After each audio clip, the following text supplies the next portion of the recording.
Chris Sewall here, baseball card collector, investor, dealer in that order. Welcome everyone. Today I'm going to do a video about Tag Grading, and they're a newer grading company. I'm not affiliated with them in any way. And normally I don't sort of pay attention much to newer companies that, I've been in the hobby 30 years now, and I've seen many companies come and go.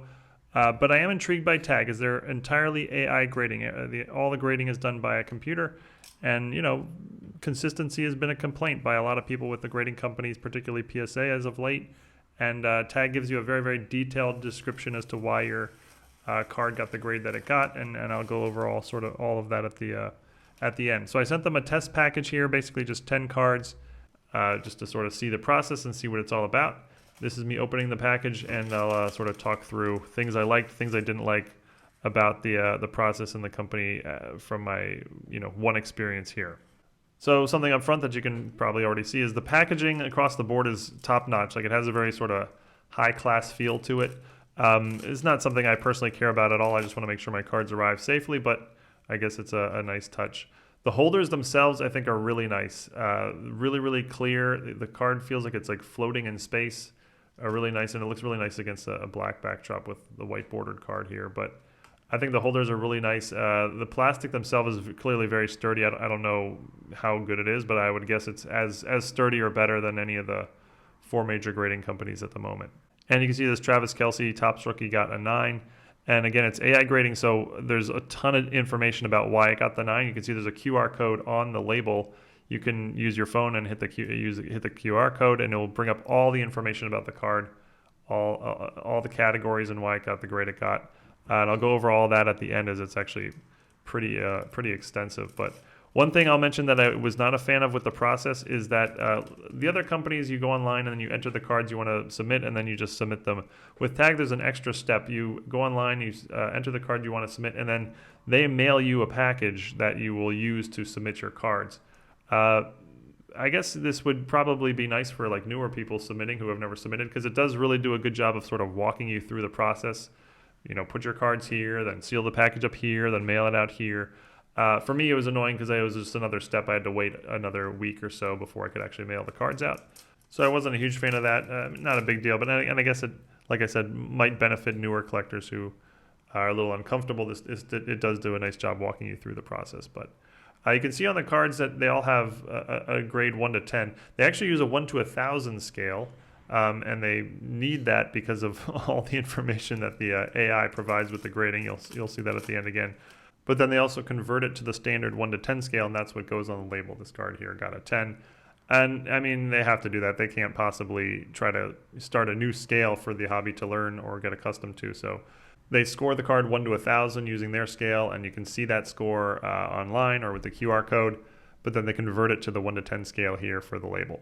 And that's interesting because for the label, they keep it simple, which I think the hobby has kind of shown that they want. Like, subgrades has actually not been super popular lately.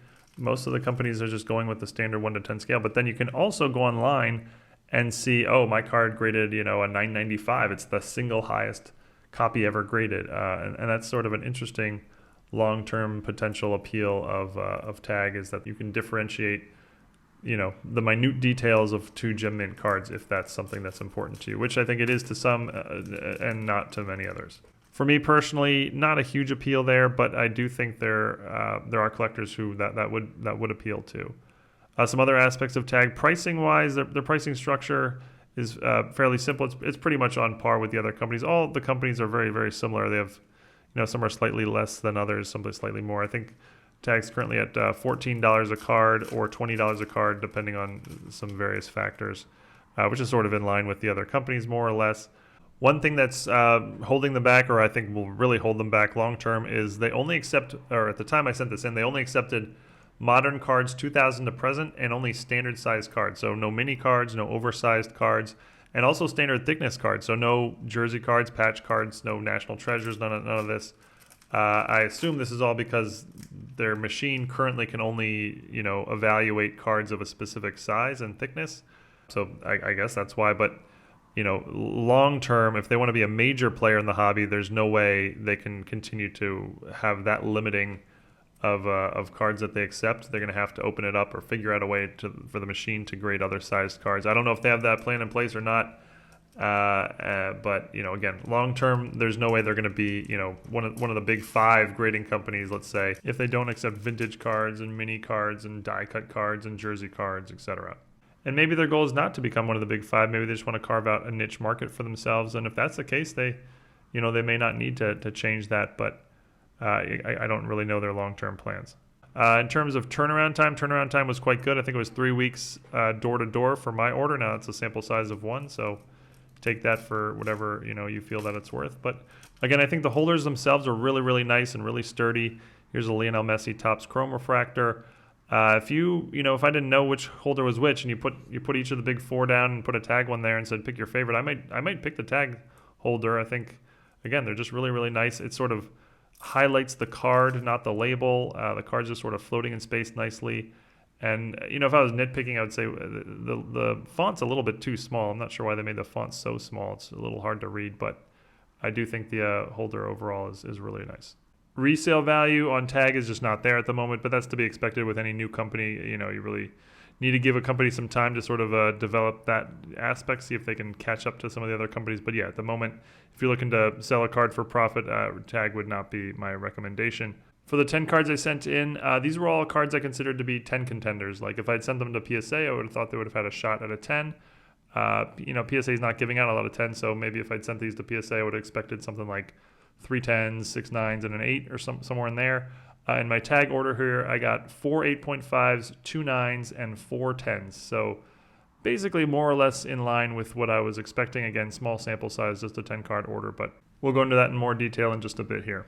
All right, let's go into some of the nuances here. Here's the conversion chart from their 1 to 1,000 scale to their 1 to 10 scale. The 1 to 10 scale, like I said, is an industry standard. They don't have a 9.5, although they do have a pristine 10. The website itself is pretty simple and very easy to navigate, very straightforward. Not much to say here, but yeah, I like it. It's easy to navigate. You can look at any of your orders and see the full list of cards and see the grades and links to the scores and things like that. Basically, all the grading companies have some version of this at this point, so this was fine. But the real appeal again is the details in the grading and why the card got the grade they did.